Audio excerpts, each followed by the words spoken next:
पूज्य बेन श्री के वचनामृत बोल 70, 74, 76 तारीख 8/1/2000।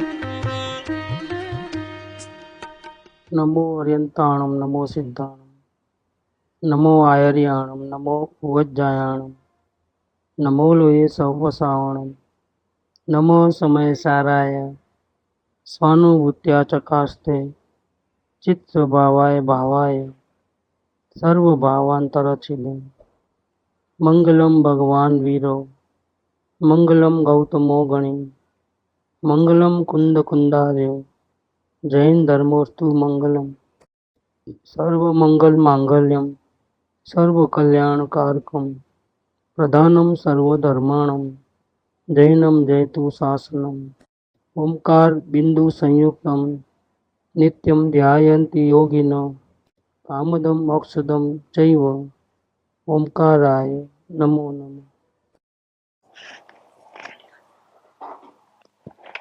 पूज्य बेन श्री के वचनामृत 70 नंबर 70। सब कुछ आत्मा में है, बाहर कुछ नहीं है। तुझे कुछ भी जानने की इच्छा होती हो तो तू अपने आत्मा की साधना कर। पूर्णता प्रकट होने पर लोकालोक उसमें ज्ञेय रूप से ज्ञात हो जाएगा। जगत जगत में रहे तथापि केवल ज्ञान में सब ज्ञात होता रहता है। ज्ञानंदार तत्व पूर्णता रूप परिणमन करने पर उसकी जानकारी से बाहर कुछ भी नहीं रहता और साथ ही साथ आनंद आदि अनेक नवीनताएं प्रकट होती हैं। सब कुछ आत्मा में है। ये अनादि से जीव की कुटेव रही है कि वर्तमान ज्ञान को अपने आत्मा में नहीं लगा करके कुछ न कुछ बाहर में उपयोग लगाता है और बाहर में जानने की कोशिश करता है। फ्री होता है तो भी ये जानूं, ये देखूं, वहां जाऊं, इधर जाऊं, ऐसा रहता है। एक तो फ्री नहीं रहता है। फ्री नहीं रहता है मतलब क्या कि उसको अज्ञानता के कारण उसको ऐसा लगता है कि मैं कुछ करूंगा तो मिलेगा, शांति मिलेगी। हाथ पे हाथ धरे रखेंगे तो कहाँ से मिलेगा? कुछ तो करना पड़ेगा। सब लोग कर रहे हैं, दुनिया आखिर कुछ ना कुछ मेहनत कर रही है। जो घर पे बैठे रहता है वहां ग्राहक नहीं आता है, कुछ तो करना पड़ता है। ये सारी दुनिया पागल थोड़ी है तो दूसरे करते हैं, वो हमको करना है और कुछ करेंगे तो मिलेगा। ये जहर जो है संसार में सभी जीवों में फैला हुआ है। जैसे सर्दी जुकाम का दिन होते हैं तो घर में लगभग सभी को होता है, अड़ोस पड़ोस सभी को बुखार सर्दी। ऐसे ये जहर ऐसा जहर है कर्तव्य भाव का, कुछ करेंगे तो मिले। तो सुबह से शाम तक वो थक करके सोता है। अगर थकान नहीं लगे तो वो भी रात को 12 बजे भी ग्राहक ढूंढने जाएगा। अगर ग्राहक आता होगा तो बंद नहीं करेगा दुकान। इतना करने धरने में इतना लग गया है, खाने पीने की फुर्सत नहीं, कुछ भोगने करने का नहीं रहता है। कमाओ बस, उधर भागो इधर भागो, तो जनरली टाइम नहीं मिलता है लोगों को। समझो किसी को टाइम मिल गया तो फिर वो क्या करेंगे? फालतू खाली बैठ नहीं सकता कोई भी, अकेलापन महसूस करता है। छुट्टी के दिन में कहाँ जाऊं, क्या करूं क्या नहीं करूं, वो चलता है। आज तो फ्री, तो कहाँ जाना है। खाली बैठना पसंद नहीं हो थोड़ा देर भी, तो कुछ जानने की इच्छा करता है या कहीं जाना चाहता है। उसमें भी कुछ उसका हेतु रहता है, जानने देखने का कौतूहल वृत्ति रहती है। तो यहाँ कहते हैं सब कुछ आत्मा में है, बाहर कुछ भी नहीं है। तुमको जो कुछ भी जानना है करना है सब आत्मा में है। एक आत्मा की आराधना करोगे तो जानना तो अपने आप हो जाएगा, प्लस साथ में तुझे आनंद मिलेगा। दुनिया भर का जान लोगे आनंद नहीं मिलेगा, पूरी दुनिया का ज्ञान हो जाएगा आनंद नहीं मिलेगा। अंदर में अशांति रहेगी, करूं करूं करूं करूं ये चालू रहेगा। और आत्मा को जानने से जानकारी भी पूरी होगी और साथ में आनंद भी मिलेगा। ये बात इधर की है कि तुम क्यों व्यर्थ में, एक तो तुम फ्री हो जाओ। तुम सुबह से लेके रात भर दिन भर 24 घंटा जो दौड़ा दौड़ी करते हो, और कर्म के पोटले तुम अकेले बांधते हो, परिवार वाले तो तुम्हारे को भोगने में आने वाले नहीं है। पैसा कमाने में, व्यापार धंधा करने में, उधर उधर भटकने में जो तुम कर्म के पोटले बांधते हो, तो इनकम आएगी वो तो सब लोग घर में मिल बांट के खाते हैं। लेकिन बांध ये इकट्ठा करते वक्त जो कर्म बांधा था हमने, वो कौन भोगेगा? वो सब साथ में मिलकर भोगेंगे क्या? वो अकेले को भोगना है। तो जितने तुम कर्म के पोटले बांधते हो, जिसके लिए करते हो, इसमें से 100वां हिस्सा भी तेरे भोगने में नहीं आता है। मतलब सुख शांति का। दुख तू अकेला भोगेगा और सुख शांति सब मिल बांट के खाते हैं। जैसे 10,000 की इनकम है तो सब घर में जितने मेंबर सब मिल बांट के खाते हैं। और वो 10,000 कमाने के लिए जो पाप की प्रवृत्ति की, वो कौन खाए? वो कौन भोगेगा? वो अकेला भोगेगा। इस संसार का हाल चाल मेरे हिस्से में तो इतनी मेहनत करने के बाद भी तुम्हारा 100वां हिस्सा, 1000वां हिस्सा भी नहीं आता है। दुख तेरे हिस्से में 100% आता है, और सुख शांति जो हिस्से तुम चाहते हो, संसार के सुख, वो 1000वें हिस्से में भी तेरे को नहीं आता है। तुम मेहनत करते रहो जिंदगी भर, कोल्हू के बेल की भांति चक्कर लगाते रहो सुबह से शाम तक, और कर्म के पोटले बांधते चले जाओ। फिर आंख बंद होते ही चले जाना दुर्गति में। जनरली तो ऐसे हाल है लोगों के। इसमें से किसी को लगा, वैराग्य आया कि मैं किसके लिए करता हूँ, मेरे अपने लिए तो कुछ करता नहीं, मेरे आत्मा के लिए कुछ करना है। जब ऐसा विचार आता है तो सबसे पहले तो जानकारी करना है। ये पढ़ूं, वो उधर पढ़ूं, इधर जाऊं सत्संग में, उधर सत्संग में जाऊं, ये क्रिया करूं, वो क्रिया करूं, इसमें समय चले जाता है। केंद्र बिंदु में आत्मा रहना चाहिए, ये बात कहना चाहते हैं। जानना, लेकिन आत्मा को जानना है। जानना है लेकिन शास्त्र पूरा पढ़ लूं, सुन लूं, समझ लूं, उधर जाऊं, इधर जाऊं, ऐसा नहीं। कहीं भी जाओ तो आत्मा के लिए जाना है, और आत्मा मूल होना चाहिए। दर्शन करेंगे, पूजा करेंगे, सत्संग करेंगे, भक्ति करेंगे, वो नहीं होना चाहिए। हम आत्मा को देखने की प्रयास करेंगे, ये रहना चाहिए बेसमेंट के अंदर। तो उसके लिए आप जो कुछ भी करो तो वो हो जाता है, करना नहीं पड़ता है। सब कुछ करना है आत्मा पाने के लिए। तो लोग क्या सोचते हैं कि अभी मुझे मेरा कुछ हित करना है तो मुझे जानना है, समझना है, समझने में थोड़ा टाइम जाएगा। एकदम थोड़ा होता है, सत्संग भी करना पड़ेगा बराबर, उसके लिए भी टाइम निकालना पड़ेगा। कुछ जानकारी नहीं है तो कैसे मालूम होगा सब, कहाँ तक पहुंचेंगे, कैसे पहुंचेंगे? तो क्या होता है कि घोड़े पीछे और गाड़ी आगे रहती है। किसके लिए जानना है? नहीं, पहले जानने हैं, बाद में कुछ सोचेंगे। इसके बदले ऐसा नहीं, पहले आत्मा को देखेंगे, बाद में जानेंगे। फिर आत्मा को देखने का प्रयास करोगे तो जानना अपने आप हो जाएगा, सत्संग में आना अपने आप हो जाएगा। लेकिन नहीं, सत्संग में पहले जाना है और आत्मा को पीछे रखना है तो ये लाइन गड़बड़ हो जाएगी। यात्रा पहले करना है और आत्मा पीछे, गड़बड़ हो जाएगी। ऐसा नहीं, आत्मा के लिए मैं कर रहा हूँ जो भी कर रहा हूँ। एक एक मिनट, सेकंड मुझे आत्मा के लिए देना है। घोड़े आगे रहने चाहिए, मतलब अपना आत्मा मेन पहले रहना चाहिए। वो पहले रहे और बाद में जो कुछ भी करो ठीक है। तो ये बात इधर कहते हैं। प्रमुखता किसकी दोगे? सत्संग की नहीं, स्वाध्याय की नहीं, यात्रा की नहीं, पूजा की नहीं, भक्ति की नहीं। तुम करने में ही रह जाओगे। फिर आत्मा को मुख्य रखो। सब कुछ आत्मा में है, बाहर कुछ नहीं है। तो क्या होगा? सब कुछ मिल जाएगा। तुम चाहते हो शांति, तुम चाहते हो पूरा दुनिया का ज्ञान, टोटल ज्ञान हो जाए मेरे को, हर डिपार्टमेंट का ज्ञान हो जाए, हाँ हो जाएगा तेरे को। ज्ञानी को हर डिपार्टमेंट का ज्ञान देता है, हर प्रकार का ज्ञान देता है। लेकिन वो आगे की यात्रा करने में लगे हैं, इसीलिए उनको वो ज्ञान का कोई वैल्यू नहीं है। डॉक्टरी का नॉलेज, वकीलात का नॉलेज, व्यापार करने का नॉलेज, दुनिया के जो जितने भी डिपार्टमेंट है उन सब का नॉलेज ज्ञानी को है। कैसे, कैसा नॉलेज है? पढ़े लिखे तो नहीं है। नॉलेज कैसा है? नॉलेज ऐसा है कि ये सब रास्ते डूबने वाले रास्ते हैं, ऐसा नॉलेज है। क्या नॉलेज है? वकील को नहीं मालूम है कि ये धंधे करते करते मैं डूब जाऊंगा संसार में।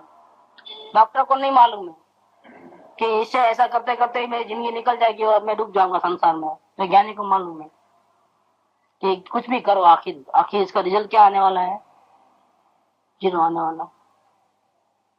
राजा महाराजा बड़ा बड़ा होगा, उसका सबका नॉलेज उसके पास है। क्या नॉलेज है? अधोगति में जाने वाला है, लाइन खोटी है। क्यों? कि इसने मेन जो चाहिए आत्मा, उसका आराधना नहीं करते हैं लोग। जो आत्मा की आराधना करता है वो बाहर का वेश कैसा भी हो, वो तीरने वाला है। ऐसा तीरने का और डूबने का नॉलेज किसको है? ज्ञानी पुरुष को है, इसलिए उसको पूरा ज्ञान है। नहीं आती है वो बात, नाव में पंडित जी बैठे हैं तो नाव चलने लगी तो बातें करने लगे कि तुम इतिहास आता है? मेरे को तो नहीं आता है। तेरी पाव जिनकी पानी में गई। साइंस वगैरह कुछ आता है कि? वो भी नहीं आता है, तेरे दूसरी पानी में गई पाव जिनकी। गणित वगैरह आता है? मैं तो कुछ पढ़ा नहीं, अंगूठा छाप हूं। तेरी पूनी जिनकी पानी में गई। इतने में बारिश गिरी, नाव में पानी भरने लगा, हाँ उलटने लगी। तो वो पूछा कि पंडित जी आपको इतने नॉलेज वाले हो, आपको तैरना तो आता होगा? नहीं, हमको तैरना नहीं आता है। तो क्या बोला वो? मेरी पोनी गई, आपकी पोनी गई। ये तैरना और डूबना कैसे है? जानना एक बात है और तैरना एक बात है। ये तैरना और डूबने का जो डिफरेंस, वो ज्ञानी पुरुष को मालूम है। इसलिए माता जी कहते हैं कि तुम कितना भी दौड़ा दौड़ी करना है कर ले दुनिया भर में, जब तक आत्मा की तरफ नहीं आओगे, आत्मा को केंद्र बिंदु नहीं बनाओगे, उसकी आराधना नहीं करोगे, तब तक तुम भटकते रहोगे। इसलिए सबका टोटल मार दिया। जितने भी तीर्थंकर ज्ञानी पुरुष हुए हैं, इन सभी ने एक ही रास्ता अपनाया है। कौन सा रास्ता अपनाया? पंच परमेश्वर ने कौन सा रास्ता अपनाया? बड़ा राजा बनने की कोशिश की, स्वर्ग में जाने की तैयारी की। क्या तैयारी करी उन्होंने? उन्होंने कुछ नहीं किया, अपनी आत्मा की आराधना की है। अपनी आत्मा की आराधना करते करते वो ज्ञानी भी बन गए, लोग भी बन गए, मुनि भी बन गए। सभी कर्मों का पूरा करके केवल ज्ञान की प्राप्ति करके हरियन परमात्मा भी बन गए। और इससे भी आगे शरीर को भी छोड़ करके अशरीरी सिद्ध भगवान भी हो गए। अब हमेशा शांति में रहेंगे, कभी दुख आएगा नहीं उन्हें, किसी की पराधीनता उनको नहीं है, शरीर की भी जरूरत नहीं है उनको, अब परम सुखी है। ये सभी ने एक ही रास्ता अपनाया। कौन सा रास्ता अपनाया? आत्मा की आराधना करने का रास्ता। और वो बहुत इजी है।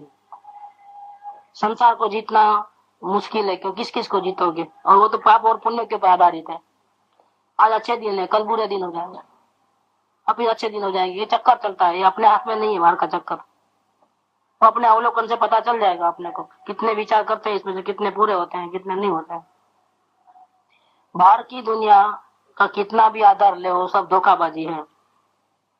संपूर्ण आधार कहीं भी मिलने वाला नहीं है। उसके भरोसे पे रहोगे बाहर में, किसी के ही भरोसे पे, आपकी नैया जरूर डूबने वाली है, समझ लेना। एक आत्मा के भरोसे रहोगे, उसकी आराधना करोगे तो क्या मिलेगा? पूरा मिल जाएगा। क्या बोलते हैं इधर कि सब कुछ आत्मा में, सब कुछ माने तो पूरी दुनिया है और पूरी शांति आत्मा में है। टोटल हर चीज का नॉलेज वगैरह सब आत्मा में।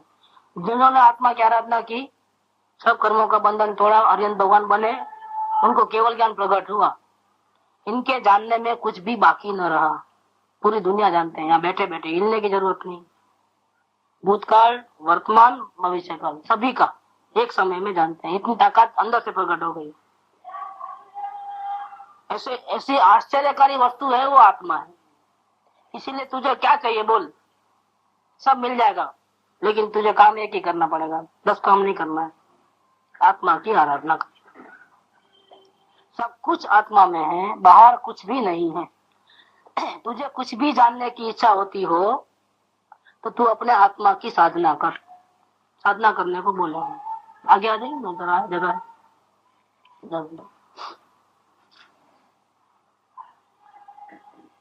तुझे कुछ भी जानना हो, एक ही काम कर, तू अपने आत्मा की साधना कर।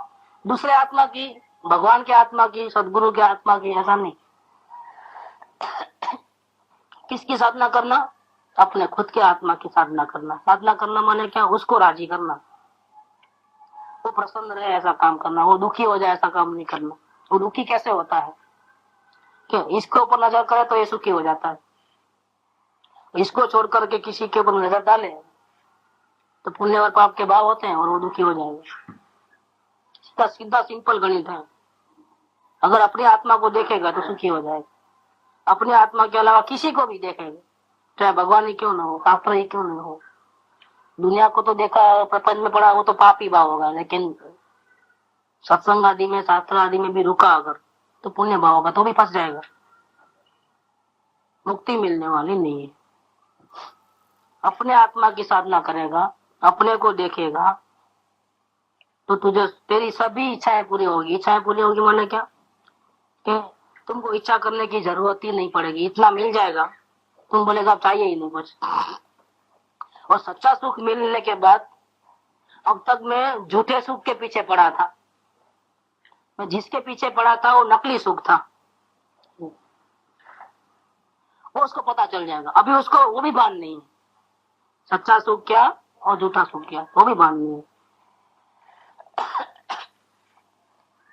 लेकिन सच्चा सुख मिल गया अंदर आत्मा की दृष्टि करने से, तो बाहर का इंद्र पद, राजपद, संसार का, सारी दुनिया का सुख, पंचेंद्रिय विषयों का सुख बिल्कुल बेकार लगेंगे, पागलपन लगेगा, इसमें सुख आता नहीं है और हम सुख मान के बैठे हैं। 5 इंद्रियों के विषयों में सुख आता ही नहीं, अंश मात्र भी नहीं आता। कुत्ता हड्डी चबाता है और खून यहाँ से निकलता है, वो कड़ी कड़क रहती है तो ये चीज जाता है अंदर, तो चबाना चाहिए। और फिर खून तो यहाँ से उनका, और मानता क्या है, हड्डी में से खून आता है, लेकिन वो अपना ही नुकसान करता है। खुजली होती है तो क्या होता है, तो बार बार हाथ जाता है, नुकसान किसका होता है, तो अच्छा लगता है लेकिन नुकसान है उसके अंदर। शरीर में सूजन आती है तो शरीर एकदम रूपाड़ा हो जाता है, देखने में अच्छा लगता है, तंदुरुस्त, मोटा, अच्छा, खड्डे बड्डे भी सब ठीक ठाक हो जाते हैं। रोग है वो, उसको सुंदर नहीं मानना। शरीर में जबरदस्त बीमारी होने से ही होता है। तो सच्चा सुख, ये जो पंचेंद्रियों के सुख है, जो खाने के, पीने के, सुनने के जो आनंद है, वास्तव में सुख नहीं है। इसलिए कृपादेव ने बहुत छोटी उम्र में ही लिख दिया, सुख प्राप्त करता सुख तड़े से। संसार के सुख लेने जाओगे, तेरा अंदर का सुख खत्म हो जाएगा। सुख प्राप्त करता सुख तड़े से, ले से लक्ष्य लो, क्षण क्षण भयंकर भाव मरने कहाँ हो राची रहो। तुम उस सुख के पीछे तेरा उपयोग लगाते हो बार में, और आत्मा से तुम नजर नहीं मिलाते हो, उसकी आराधना नहीं करते हो, भटकते रहते हो, उठा पटक करते हो, फेरा फेरी करते हो, राग द्वेष करते हो, तो भाव मरण होता है। भाव मरण क्या, अंदर में शांति है, वो शांति तुझे नहीं मिलती है, शांति का खून होता है। आनंद तो मिलने का दूर रहो, उल्टा ऊपर से उसका मृत्यु हो गया तो क्या होता है, दुख मिलता है। मृत्यु का प्रसंग हो, दुखदायी प्रसंग है। ऐसे जितना उपयोग बाहर जाता है आत्मा का, ये सब इस आत्मा के लिए दुख का प्रसंग है। ये हमारी शांति का खून होता है। जितना भी उपयोग अपने आत्मा को छोड़ करके कहीं भी उपयोग गया तो ये हमारे लिए दुख का प्रसंग है, मृत्यु का प्रसंग है। मृत्यु माने क्या, कि अनंत शांति हमको नहीं मिलती। चित भगवान को अनंत शांति मिलती है, क्योंकि वो अपने आत्मा को देखते हैं, और हम उधर उधर उधर उधर देखने में, सुनने में, उसमें उपयोग लगाते हैं, तो हमको अनंत अशांति है। जिस व्यापार से, सौदे से, कॉन्ट्रैक्ट बेसिस होते हैं, टेंडर्स, एक को मिलता है, मिल गया तो लाखों कमा लोगे, और ट्राई करते हैं और एक को मिलता है, बाकी सबने ट्राई किया तो क्या हुआ, तो टेंडर तो मिला नहीं, तो जो लाखों का फायदा होना वो तो नहीं हुआ, ऊपर से जो मिनिमम डिपोजिट वो भी गई, जो वापिस नहीं मिलती ऐसी डिपोजिट की वो भी चले गई, तो उसको कितना फायदा, तो नुकसान देखो तो कितना है, लाखों का नुकसान गिन सकते हो, क्योंकि वो फायदा नहीं हुआ, नुकसान के बराबर। ऐसा ही यहाँ पर जितना उपयोग हमारा आत्मा को छोड़ करके बाहर कहीं भी जाता है, अंदर में अनंत लाभ नहीं होता है, तो इतना नुकसान हमारा को है, जिसको बोलते हैं भाव मरण। ये हमारा मृत्यु हुआ। किसका मृत्यु? आनंद का मृत्यु हुआ। यहाँ बात कहते हैं कि तुझे कुछ भी जानने की इच्छा हो तो तू अपने आत्मा की साधना कर। सब कुछ आत्मा में है, तुमको जो चाहिए सब आत्मा में है। पूर्णता प्रकट होने पर आत्मा की साधना करते करते पूर्णता प्रकट होगी। पूर्णता प्रकट होगी माने क्या? प्रथम दर्शन करने से अनंतानुबंधी के कसाए गए, श्रद्धा सम्यक हो गई, समय दर्शन की प्राप्ति हुई, तो इतनी शांति बढ़ी, संसार का मूल कट गया, मोक्ष निश्चित हो गया। अब जो बाहर में अभी भी राग द्वेष है, अभी वो आत्मा की आराधना चालू रहने से धीरे धीरे जीवन के अंदर व्रत तप नियम आदि होंगे और प्रत्याख्यान का कसाय भी जाएगा, श्रावक बन जाएगा, और वितरागता अंदर में बढ़ेगी तो 3 कसाय की चौकड़ी होगी, तो परिग्रह बिल्कुल छूट जाएगा, अंश मात्र भी परिग्रह नहीं रहेगा, जंगल में अकेला जाकर के अपने आत्मा की आराधना करेगा 3 कसाय की चौकड़ी पूर्वक। फिर और आगे साधना करेगा तो अरिहंत पद की प्राप्ति होगी, पूर्ण परमात्मा बनेगा, पूर्ण केवल ज्ञान, पूर्ण शांति, ये सब उसको मिल जाएगा। तो ऐसे पूर्णता प्रकट एक को साधने से कि नहीं, अभी पहले आत्मा के दर्शन कर ले, साधक बनने के लिए फिर भगवान के पैर पड़े, सत्संग ज्यादा कर ले, ऐसा नहीं है, उसमें भी आत्मा की आराधना करना है। और मुनि बनने के लिए भी क्या करना है, सब छोड़ देना, त्याग करो, ऐसा नहीं है, अपने आत्मा की आराधना करो, अपने आप वो अंदर का सामर्थ्य बढ़ेगा तो इसका आधार भी छूट जाएगा। किसी को छोड़ना नहीं, यहाँ वितरागता बढ़ेगी तो उस प्रकार का राग टूट जाएगा, तो अपने आप वो लेवल आ जाएगा मुनि पद का भी। हम लोग छोड़ने तो गड़बड़ है, कोई कर्तव्य भाव है, और अंदर की वितरागता बढ़े और राग टूटे, वो अच्छा है। रात को नहीं खाना है समझो, तो हम नहीं खावे उसमें और खाने की इच्छा ही न हो, उसमें बहुत बड़ा अंतर। वितरागता अंदर से आती है, आत्मा की आराधना करते करते वितरागता आती है, वो वितरागता के बल इतना हासिल हो गया और खाने का विकल्प तक भी नहीं आया, खाना नहीं खाने, तो सही समझना। तो ऐसा अंदर से आना चाहिए साधना, तो एक को साधना करने से धीरे धीरे पूर्णता की तरफ जाते हैं। पूर्णता प्रकट हो जाएगी जब, तब लोक का लोक उसमें ज्ञेय रूप से ज्ञात होगा, सारी दुनिया को जहाँ बैठा है वहां से देख लेगा, पूरी दुनिया जगत जगत में रहे तथापि केवल ज्ञान में सब ज्ञात होता है, इतना चमत्कार हो जाएगा। जाननहार तत्व पूर्णता रूप परिणमन करने पर उसकी जानकारी से बाहर कुछ भी नहीं रहता। दुनिया में जितने ही पदार्थ है, किधर भी हो, न कोने में, पाताल में क्यों न हो, उसको भी यहाँ बैठे जान लेगा।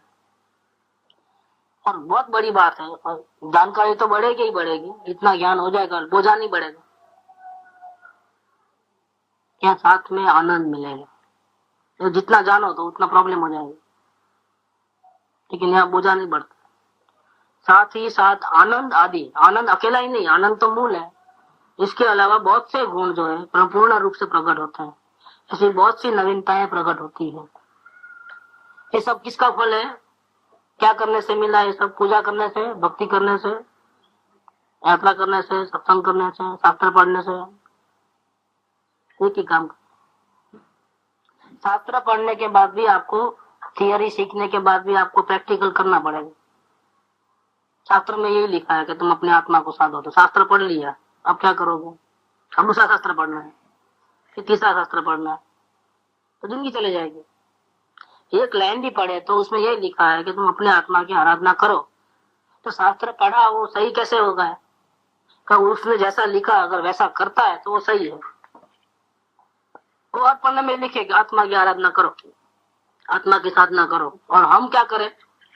आत्मा की साधना तो ना करें, दूसरा शास्त्र पढ़े, क्योंकि ये शास्त्र बहुत अच्छा है, क्योंकि इसमें आत्मा की आराधना करने को लिखा है, दूसरी कोई पंचायत नहीं है, इसलिए कोई पंचायत नहीं है, शास्त्र की आराधना, आत्मा की आराधना करने का शास्त्र है, सच्चे देवगुरु शास्त्र ने लिखा है, इसलिए हम तो वही करेंगे।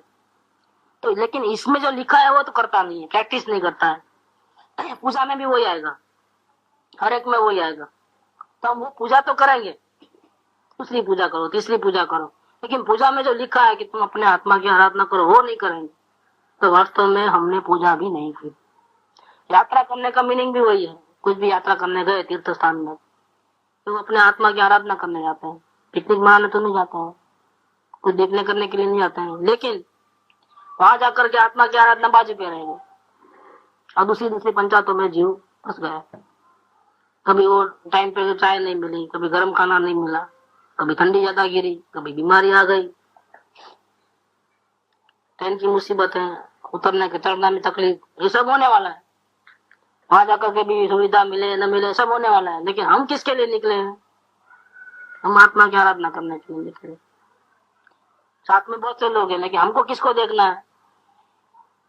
सबको देखना है कि अपने को देखना है? हम अपने आत्मा की आराधना करने निकले तो हम कर सकते हैं। ये मौका इसलिए है कि घर और दुकानदारी के पंचायती वहां नहीं, वहां से छूट गए। एक अपने को डिस्टर्बेंसेस नहीं होगा। घर में रहे तो टेलीफोन, वो उधर जाना इधर जाना चालू रहता। एक हमारे घर परिवार से दूर, दुकानदारी से दूर, सब पंचायतों को छोड़कर जाते हैं तो वहाँ ध्यान ज्यादा लग सकता है। लेकिन यहाँ पर भी आने के बाद उसने ऐसा किया, उसने ऐसा किया, ये अगर ऐसा चलेगा तो ये मौका खो देगा। ये हमेशा उसने ऐसी ही गलती की भूतकाल में।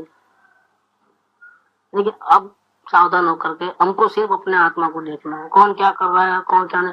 किसी को मेरा फेरी नहीं कर सकते, किसी का बोझा नहीं उठाना हमारे।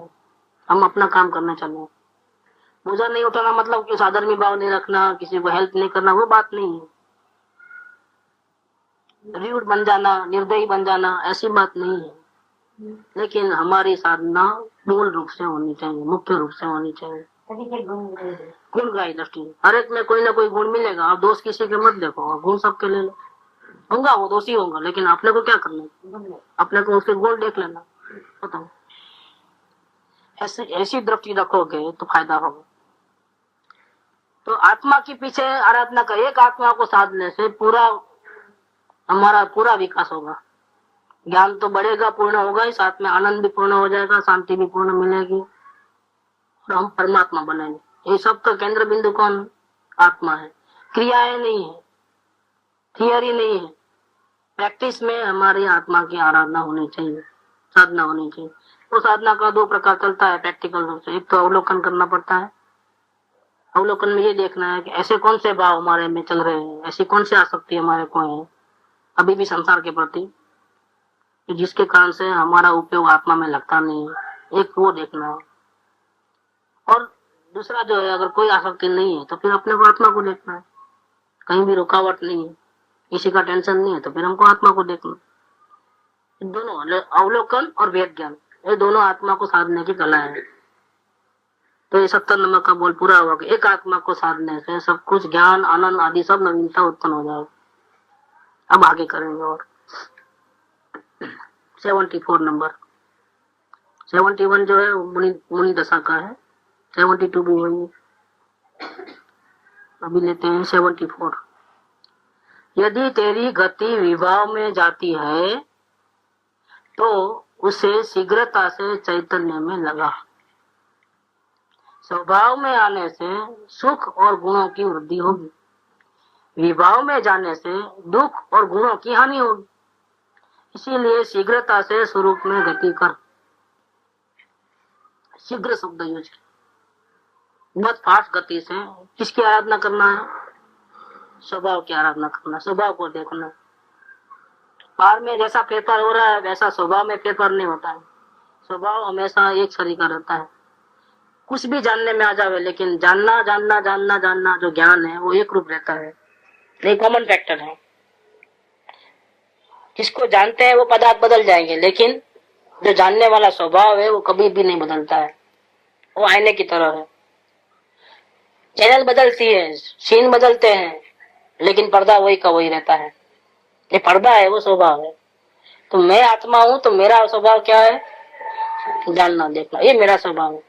साथ में और भी हो रहा है, उपयोग बाहर जा रहा है तो राग द्वेष के भाव हो रहे हैं, मेरा तेरा हो रहा है, कई प्रकार के विकल्प हो रहे हैं, मन दौड़ रहा है, कभी खाने की इच्छा, कभी पीने की इच्छा, कभी घूमने की इच्छा, कभी सुनने की इच्छा, ये सब भी साथ में हो रहा है। ये सब भी साथ में हो रहा है और जानना जानना भी साथ में हो रहा है।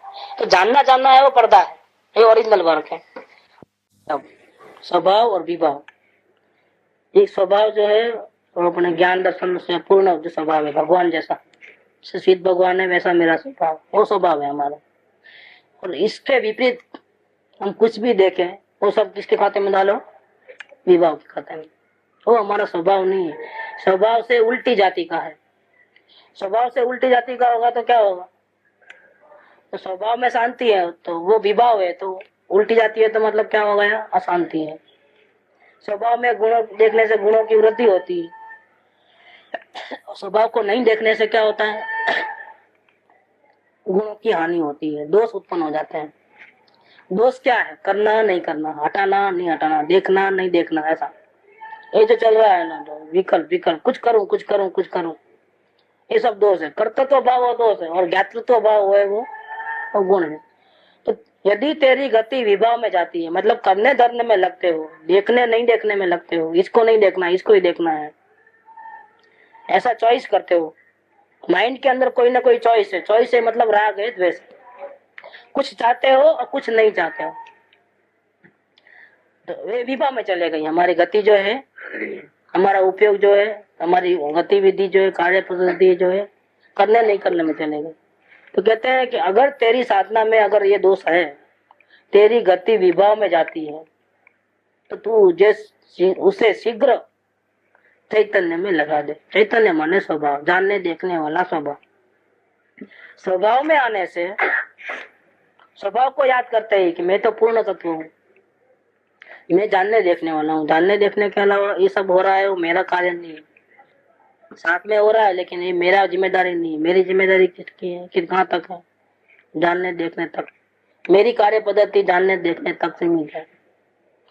ये जो विवाह हो रहे हैं, राग द्वेष के परिणाम हो रहे हैं, वो मेरे नहीं।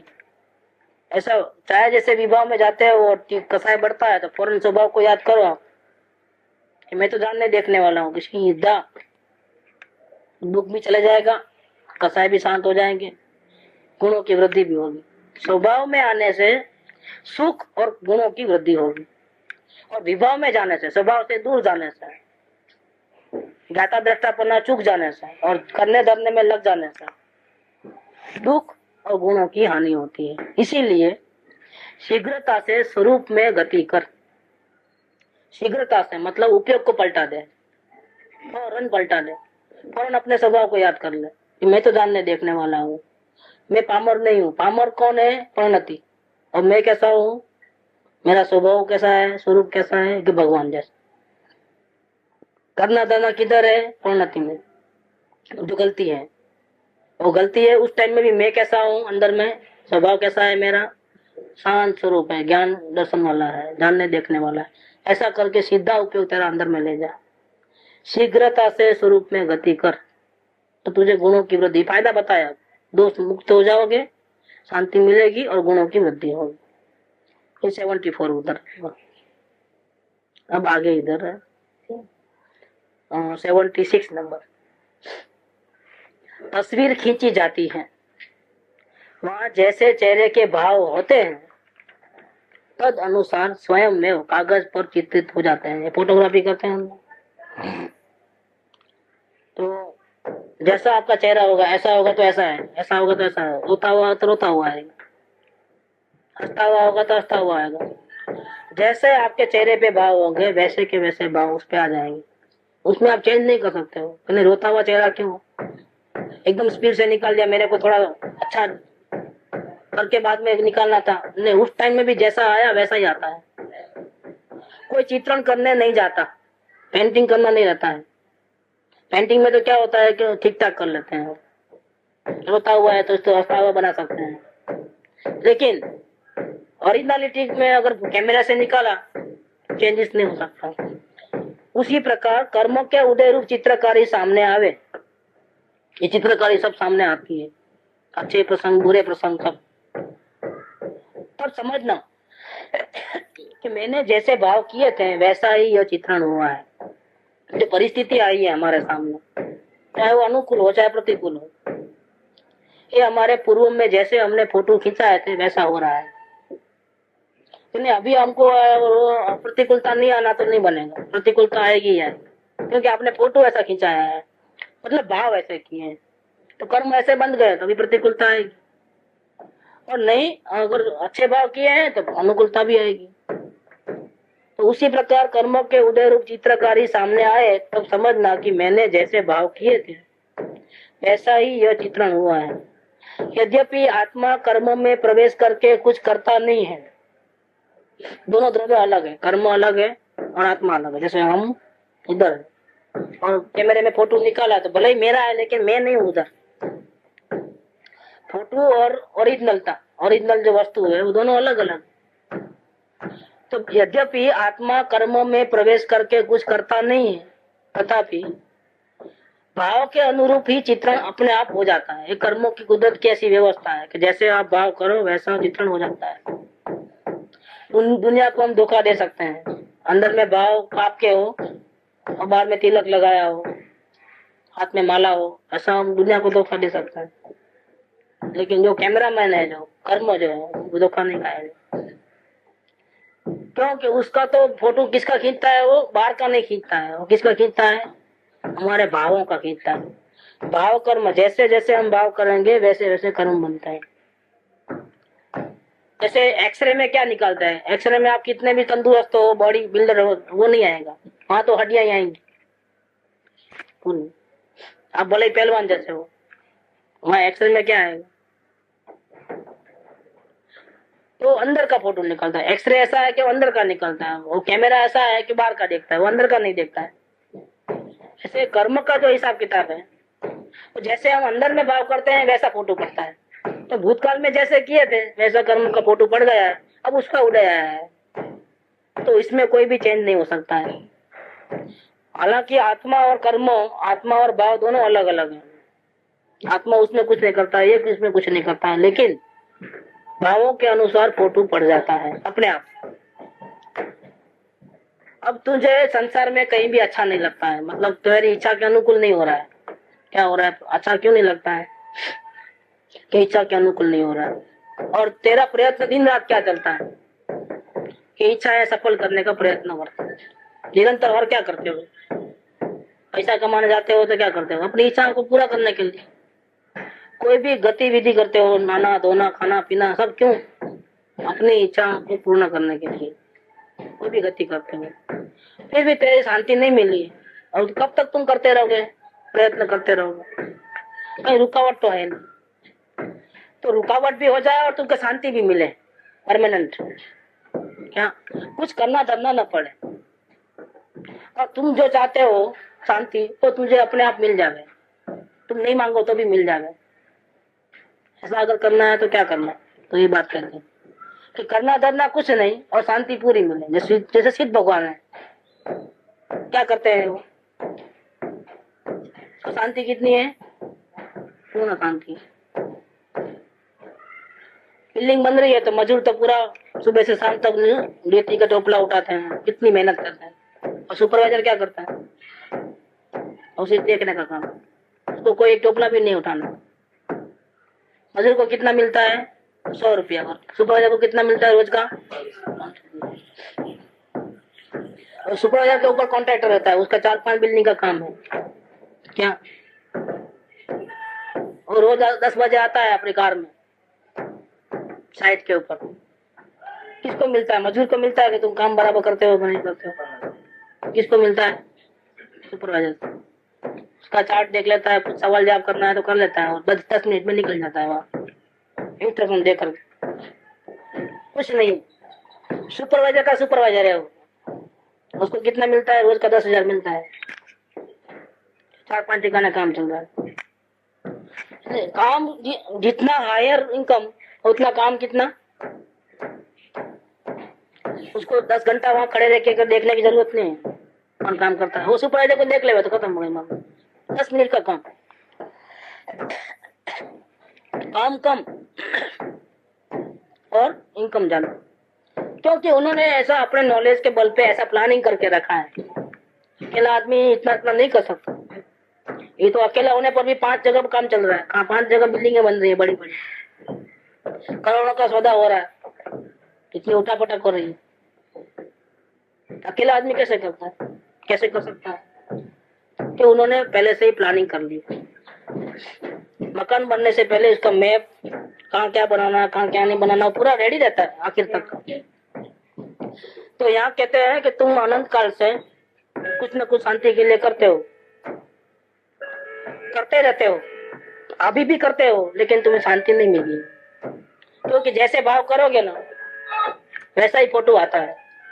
तुमने कौन से भाव किए थे आज तक, करने और नहीं करने के, राग के और द्वेष के। जानने देखने के भाव कभी किए ही नहीं, जानने देखने मात्र नहीं रहे हो, तो कुछ भी देखा नहीं कि या तो यस या तो नो बोलोगे, या करना है या नहीं करना है बोलोगे, कुछ रिएक्शन दिए बिना रहोगे नहीं। लक्ष्य रहित नहीं हो। तूने आज तक ऐसे किए थे, तेरे फोटो ऐसे पड़ गए। अब अगर तुझे शांति चाहिए और करना कुछ भी नहीं, करना धरना कुछ नहीं और शांति पूरी चाहिए, तो क्या करना कि अब दर्शन रूप, ज्ञान रूप, चारित्र रूप परिणमन करे तो संवर निद्रा होगी। मतलब क्या, किसी भी कर्म का फोटो नहीं पड़ेगा। क्या करना है? दर्शन ज्ञान चारित्र में रहना। दर्शन माने सिर्फ देखना, ज्ञान माने सिर्फ जानना, तो चारित्र माने इसके अलावा कुछ नहीं करना, यही करते रहना। तो अभी कटाटी का क्या करूं? जानने में ही रहो। अब खड़ा चले गए, अब क्या करूं? नहीं, कुछ करने धरने का नहीं है, जानने को। इतने सारे विकल्प आते थे, मैं जानता रहा, ठीक है। अब नहीं आ रहे, क्या करना? अब तो परेशानी नहीं। अब तक जानने देखने में रहा, विकल्प बहुत सारे आते थे, धीरे धीरे धीरे धीरे पूरे खत्म हो गए। खाली खाली लग रहा, कुछ आता ही नहीं, क्या करूं? अब क्या करूं प्रश्न आया वापिस। तो वापिस कहाँ चले गया हूँ? लाइन चेक रिवर्स हो गई वापिस। भाव आवे तो भाव को देखे हम, लेकिन भाव नहीं आ रहे तो अब क्या? अब आगे क्या? वो आगे क्या ये प्रश्न है, वो रॉन्ग है। अपने भावों को जाना, अभी भी जानने का काम चालू। चारित्र मन स्थिर था, अपना जो मिशन हमने लिया है जानने देखने वाला, वो कंटिन्यू रखो। आए तो जानना, नहीं आए तो भी जानना, अपन जानने मात्र रहो। क्या? इसका नाम है चारित्र। तो अब दर्शन मतलब जानना देखना, ज्ञान जानना देखना जानना, और चारित्र उसी कार्य को कंटिन्यूस करते रहना, चेंज नहीं करना।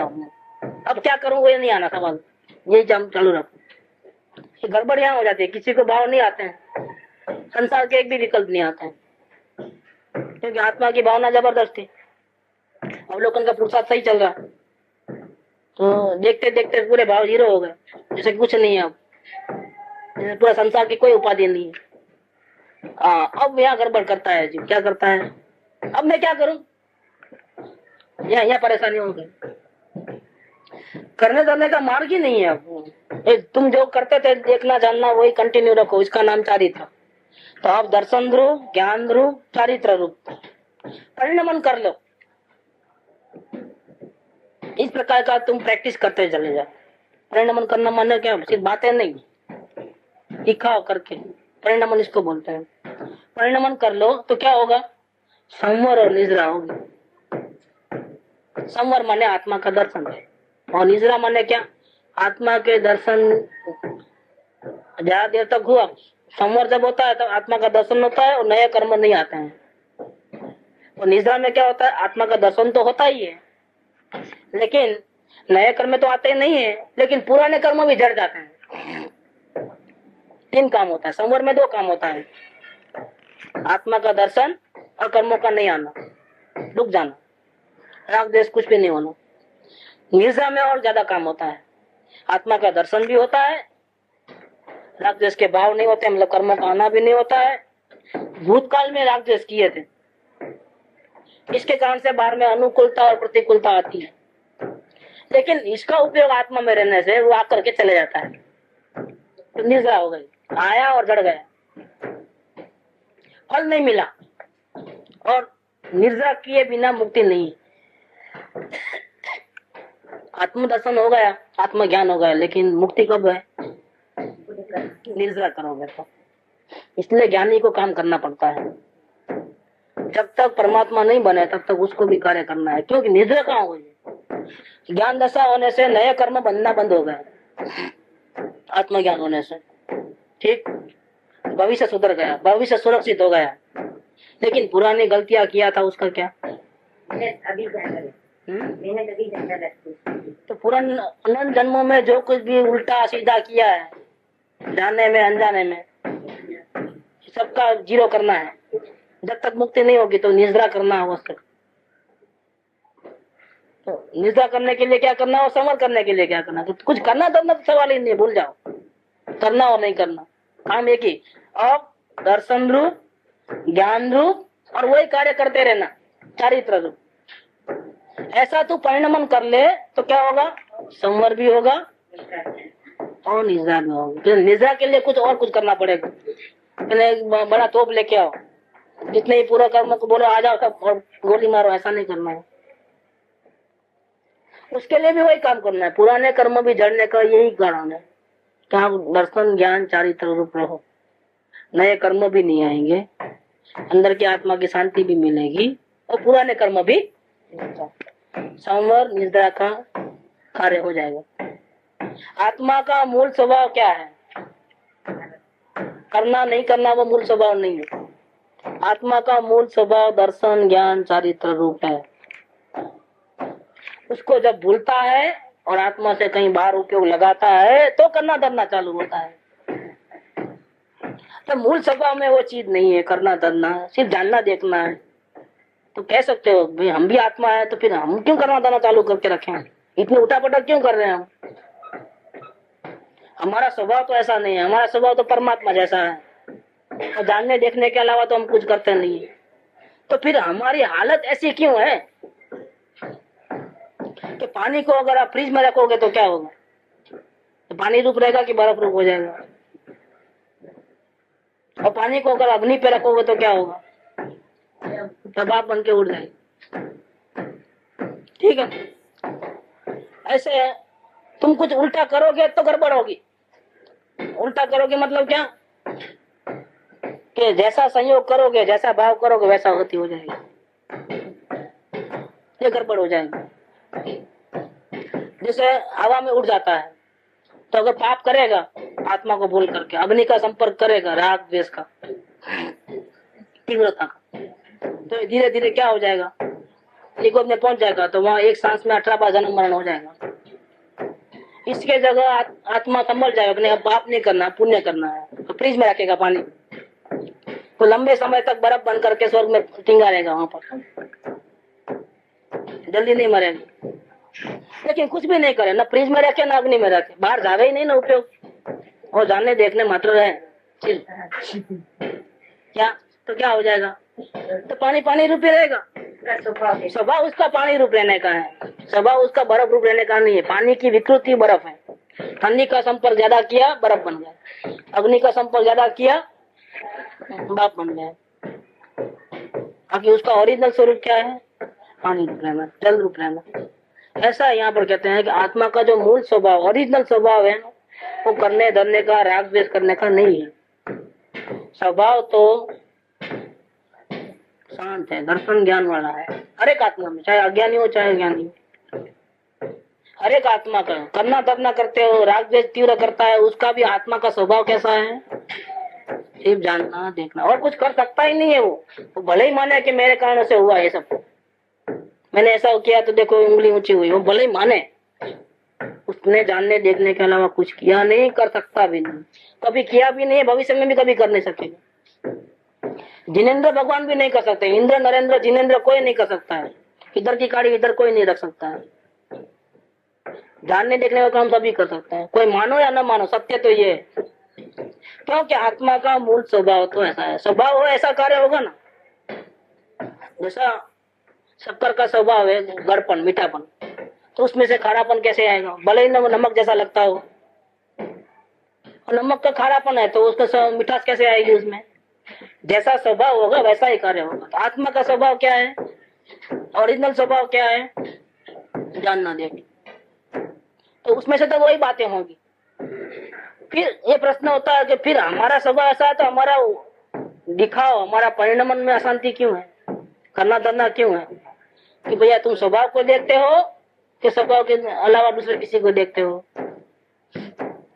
तुम स्वभाव को देखोगे तो जानने देखने रह जाओ, शांति मिलेगी। और तुम स्वभाव को नहीं देखोगे, इसके अलावा और किसी को देखोगे तो क्या हो जाएगा?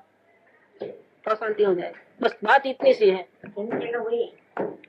तो आत्मा का मूल स्वभाव दर्शन ज्ञान चारित्र रूप है। उसका अवलंबन करने पर, अवलंबन करना मतलब क्या? अवलंबन में क्या होता है कि आधार लेना होता है, टेका लेना होता है